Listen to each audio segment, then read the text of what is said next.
ஸ்ரீ குருவே நம. அனைவருக்கும் வாழ்த்துக்கள்.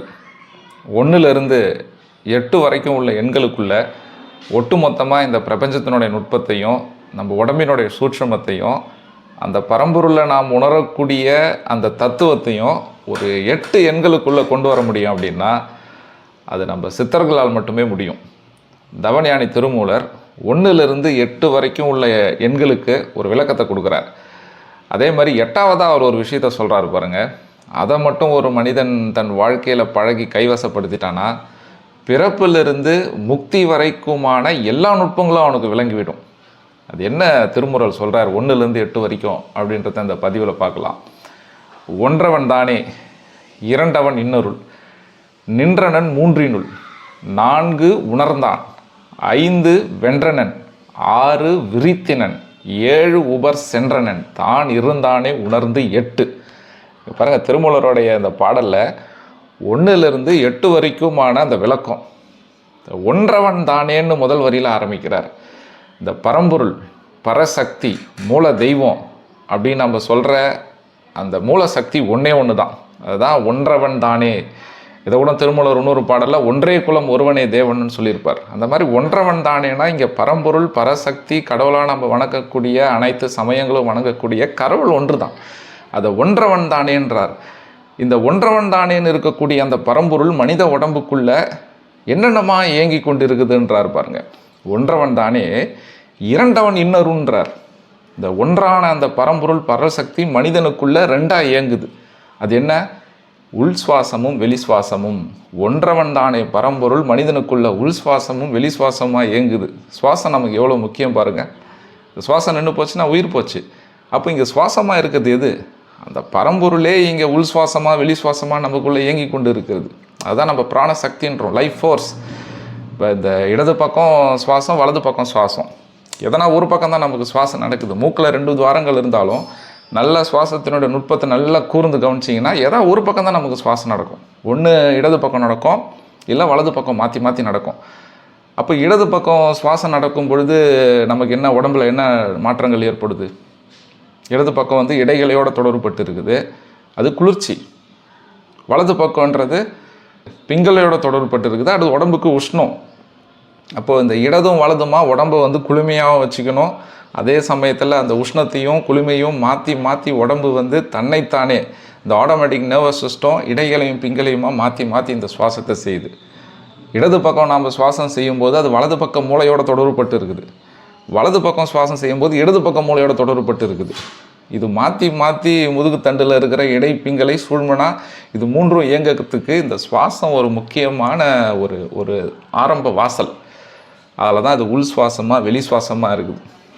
இந்த உள் சுவாசம் வெளி சுவாசம் சாதாரணமாக நமக்கு நடக்குது. ஆனால் இந்த சுவாசத்தை கூட எப்படி நெறிப்படுத்துன்றது எட்டாவதாக சொல்கிற ஒரு சூட்சுமத்தில் அவர் சொல்கிறார். இந்த ஒன்றான பரம்பொருள், ஒன்றவன் தானே என்ற பரம்பொருள் நமக்குள்ள உள் சுவாசமாக வெளி சுவாசமாக நடக்குது. அது ஒன்றவன் தானே, இரண்டவன் இன்னொருன்றார். மூன்று என்ன சொல்கிறாருன்னு பார்ப்போம். ஒன்றவன் தானே, இரண்டவன் இன்னொருள், நின்றனன் மூன்றினுள்ன்றார். சரி, நம்ம பரம்பொருள் பரசக்தி நமக்குள்ள உள் சுவாசமாக வெளி சுவாசமாக போகுது 2. நின்றனன் மூன்றினுள்னா என்ன? இந்த உள் சுவாசமும் வெளி சுவாசமும் நான் சொன்ன மாதிரி எதை நம்மளை ஸ்டிமுலேட் பண்ணுது? நம்ம மூக்கு வழியாக நம்ம சுவாசிக்கிறோன்னா இந்த வாசல், இந்த மூக்கு இருக்கிற நாசி இங்கே இருக்கிற நரம்பு இயக்கங்கள் எல்லாமே எதை ட்ரிகர் பண்ணுதுன்னா, இடது பக்கம் நம்ம சுவாசிக்கும் போது வலது பக்கம் மூளையை ட்ரிகர் பண்ணுது. வலது பக்கம் மூளை என்ன பண்ணுது? இடைகளையை ட்ரிகர் பண்ணுது. அப்போ இடைகளை பக்கம் சுவாசம் நடக்கும். வலது பக்கம் போகும்போது இடது பக்கம் மூளையை ட்ரிகர் பண்ணுது. அப்போது பிங்களையை ட்ரிகர் பண்ணுது. அப்போது நின்றனன் மூன்றினுள்னா நமக்குள்ள 3 எதுனா இடைகளை, பிங்களை, சுழிமுனா. இந்த 3 நரம்புகள் மனித உடம்பில் ரொம்ப முக்கியமான நரம்புகள். அந்த இடை, பிங்களை, சுழிமுனா. உடம்பில் இருக்கிற 72,000 நரம்புகளை இயக்கக்கூடிய இந்த 3 நரம்புகள் அதான் நின்றனன் மூன்றினுள். இந்த 3 நரம்புகள் ஒன்றா சேர்கிற இடம் தான் நம்ம ஆதார கமலங்கள் சொல்கிறோம். இது என்னுடைய பத்மாசனம் பதிவில் நான் போட்டிருப்பேன். பத்மாசனத்துடைய பயன்களை பார்க்கும்போது, பத்மாசனம் போடும்போது இடைகளையும் பிங்களையும் சேர்த்து போடும்போது 7ஆவதாக ஒரு இணையத்தை உருவாக்குறோம். 7ஆவதாக நாம் செயற்கையாக உருவாக்கின்ற அந்த இணையத்தால் மற்ற 6 ஆதார கமலங்கள் துரியப்படுதுன்னு பார்த்தோம். அப்போது நின்றனன் மூன்றினுள்னா ரெண்டாக ஓடுற சுவாசம் மூணு நரம்புகளா, இடையா, பிங்களையா, சூழ்மனையா இருக்குது. அதை மூன்றுன்றார். ஒன்றவன் தானே இரண்டவன் இன்னொருள் நின்றனன் மூன்றினுள் நான்கு உணர்ந்தான். நான்குக்கு கொடுக்குற விஷயத்தை பாருங்கள். நான்கு உணர்ந்தான்னா மனிதனுக்குள்ளே அதை உணரக்கூடிய, நமக்குள்ளே பரமாத்மா இருக்குதுன்னு உணரக்கூடிய சக்தி எதுக்கு இருக்குது? மூளைக்கு இருக்குது. அந்த மூளை மனமாக, புத்தியாக, சித்தமாக, இதனோட செயல்களான அகங்காரமாக நாளாக இருக்குது. அதை தான் ஒன்றவன் தானே இரண்டவன் இன்னொருள் நின்றனன் மூன்றினுள் நான்கு உணர்ந்தான் என்றார். அதை உணரக்கூடிய அந்த சக்தி மனிதனுக்கு மட்டுமே உண்டு. பரிணாமத்தின் உச்சம் இல்லையா மனிதன்? ஆறறிவு படைத்த மனிதன், பகுத்தறிவு, பரமருள் நமக்குள்ளே இருக்கிற உணரக்கூடிய சக்தி மனிதனுக்குள்ளே இருக்குது. அது எப்படி செயல்படுதுன்னா மனமாக, புத்தியாக, சித்தமாக, அகங்காரமாக செயல்படுது. அப்போது ஒன்றவன் தானே இரண்டவன் இன்னொருள் நின்றனன் மூன்றினுள் நான்கு உணர்ந்தான் என்பது மனம், புத்தி, சித்தம், அகங்காரம். ஐந்து வென்றனன். அஞ்சாவதாக சொல்கிறாரு பாருங்க, நான்கு உணர்ந்தனன்றாரு, ஐந்து வென்றனன். சரி, நமக்குள்ளே தான் பரம்பொருள் இருக்குதுன்னு உணரணும்னா இந்த அஞ்சை வெல்லணும். நம்ம உடம்புக்குள்ளே அஞ்சு எது இருக்குது, அந்த அஞ்சை எது வெல்லணும்? மனிதனுடைய முக்கியமான அந்த ஐந்து எதிரிகள் யார்? நமக்குள்ளே இருக்கக்கூடிய அந்த ஐந்து எதிரிகள் யார்? நம்மளுடைய புலன்கள் தான். மெய், வாய், கண், மூக்கு, செவி. இந்த ஐந்து புலன்களை ஒரு மனிதன் வென்றுட்டானா, மேல் மனதை வென்றுட்டானா, புத்தியால் ஆதிக்கம் செய்வான். புத்தியால் ஆதிக்கம் செய்யும்போது புத்தியினுடைய பண்புகள் என்பது நல்ல எண்ணங்கள், நல்ல செயல்கள். அதுக்கு மேலே உள்ள பரமாத்மா. அப்போது இந்த ஐந்தை வெல்லணும். அஞ்சுல சிங்கம் அடவியல் வாழ்வன, அஞ்சும் போய் மேய்ந்து அஞ்சகமே புகும், ஐந்தும் உயிரும் எகிரும் அறுத்திட்டால் என்றான்று இறைநிலை ஏதுலுமாம். இந்த அஞ்சு புலன்களை ஒரு சிங்கத்துக்கு ஒப்பிடுற திருமூலர். சிங்கத்தோடைய நகத்தையும் பல்லையும் பிடுங்கிட்டா அந்த சிங்கம் ஒன்றுமே இல்லை. அந்த மாதிரி இந்த புலன்களை தாறுமாறாக ஓடுற புலன்களை நெறிப்படுத்தணும். அதை நெறிப்படுத்தினா தான் நமக்குள்ளே இருக்கிற பரமாத்மா உணர முடியும். அதனால் ஐந்து வென்றனன், இந்த ஐந்தையும் ஜெயிக்கணும், மனிதன் வெல்லணும். அதனால் ஐந்து வென்றனன், ஆறு விரித்தினன் என்றார். அடுத்த இது வரி பாருங்க, ஆறு விரித்தினன்னா நமக்குள்ளே ஆறாக இருக்கிறது எது? நம்மளுடைய ஆதார கமலங்கள். ஏப்பா, பரம்பொருள் பரசக்தி ஒன்றா மட்டும் இல்லை, அந்த ஒன்றான பரம்பொருள் உனக்குள்ளே உள்சுவாசமாக வெளிசுவாசமாக இருக்குது. அது உனக்குள்ளே இடை, பிங்களை, சுழ்மனாவாக இருக்குது. அது உனக்குள்ளே மனமாகவும், புத்தியாகவும், சித்தமாகவும், அகங்காரமாக இருக்குது. அது உனக்குள்ளே ஐந்து புலன்களாக இருக்குது. அந்த ஐந்து புலன்களை நெறிப்படுத்தால் உடம்புக்குள்ளே இருக்கிற ஆறு ஆதார கமலங்களோட இயக்கம் சீர்பெறும். மூலாதாரம், சுவாதிஷ்டானம், மணிப்பூரம், அநாதகம், விசுத்தம், ஆஞ்சை. அதனால் ஆறு விரித்தினன், ஏழு உபர் சென்றனன். ஆறு ஆதார கமலங்களை தாண்டி ஏழாவதாக சகஸ்ரமம். ஏழாவதாக சகஸ்ரமத்தை ஏழு உபர் சென்றனன் அப்படின்றார். தான் இருந்தானே உணர்ந்து எட்டு. இந்த எட்டாவதாக ஒன்று சொல்கிறார் பாருங்க.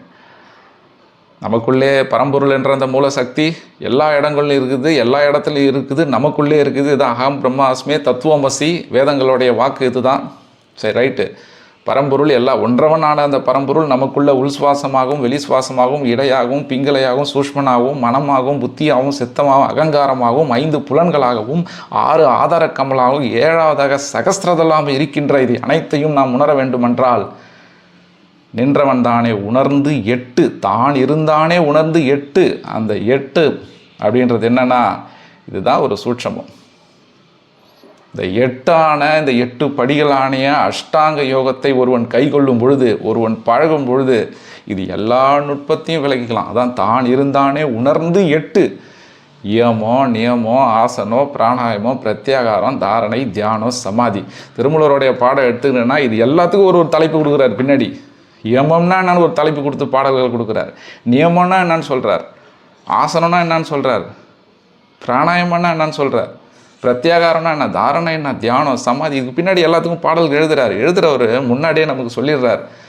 இதை உணர்ந்து இந்த எட்டு படிகளான அஷ்டாங்க யோகத்தை உணர்ந்து அதை பயிற்சி செய்யக்கூடியவருக்கு பரம்பொருளோட அம்சம் உணரும். உள் சுவாசத்தையும் வெளி சுவாசத்தையும் நெறி செய்து கொள்ளலாம். இடைப்பிங்களை, சூஷ்ம நரம்பு இயக்கங்கள் அற்புதமாக இருக்கும். மனம், புத்தி, சித்தம், அகங்காரனுடைய செயல்பாடுகள் நல்லபடியாக இருக்கும். அதை தாண்டி ஐந்து புலன்களை நெறிப்படுத்தலாம். ஆறு ஆதார கமலுடைய இயக்கங்களை துரியப்படுத்தலாம். ஏழாவது சகஸ்ரத்தில் மனிதன் அதை வெல்லலாம். எப்போ? அஷ்டாங்க யோகத்தை தான் இருந்தானே உணர்ந்து எட்டு இந்த அஷ்டாங்க யோகத்தை பழகும் பொழுது. எவ்வளோ பெரிய ஒரு அறிவியல் பூர்வமான விஞ்ஞான பூர்வமாக கொஞ்சம் கூட மூட நம்பிக்கைகளுக்கே இடம் இல்லாமல் நம்ம தவஞானி திருமூலர் எவ்வளோ பெரிய ஒரு தத்துவத்தை நமக்கு சொல்லியிருக்கிறார். ஒன்றவன் தானே ஒன்றான பரம்பொருள், நமக்குள்ளே ஒன்றவன் தானே இரண்டவன் இன்னொருள், உள் சுவாசமாக வெளி சுவாசமாக நின்றனன் மூன்றினுள் இடை பிங்களை சூஷ்மனாக, ஒன்றவன் தானே இரண்டவன் இன்னொருள் நின்றனன் முன்னினுள் நான்கு உணர்ந்தான் மனமாக புத்தியாக சித்தமாக அகங்காரமாக, ஐந்து வென்றன் ஐந்து புலன்களை வெல்ல வேண்டும், மெய் வாய் கண் மூக்கு செவி ஆறு விரித்தினன் ஆறு ஆதார கமலோட இயக்கத்தை துரியப்படுத்த வேண்டும், ஏழாவதாத சகசிரமம், அது எல்லாத்தையும் தாண்டி எட்டாவதான இந்த அஷ்டாங்க யோகத்தை பழகி கைவசப்படுத்தினால் இது ஏழும் மனிதனுக்குள்ளேயும் இருக்குது, இந்த பரம்பொருள் எல்லா இடத்துலையும் இருக்குதுன்றத நுட்பத்தை நாம் உணரலான்ற ஒரு அற்புதமான தத்துவத்தை 1லிருந்து 8 வரைக்கும் உள்ள எண்களில் தவஞானி திருமூலர் நமக்கு விளக்குறார். வாழ்த்துக்கள். ஸ்ரீ குரு ஞானதீபன்ற இந்த சேனலோட இணைந்தே இருங்க. மீண்டும் அடுத்த பதிவில் சந்திக்கலாம். பிரம்ம வித்தையான யோக நெறிகளை பழகி மனிதனிடமிருந்து அஞ்ஞானம் விலகட்டும், மெய்ஞானம் மலரட்டும், அன்பு தழைக்கட்டும், பூலோகம் சொர்க்கமாகட்டும். ஸ்ரீ குருவே நம, ஸ்ரீ குருவே நம, ஸ்ரீ குருவே நம.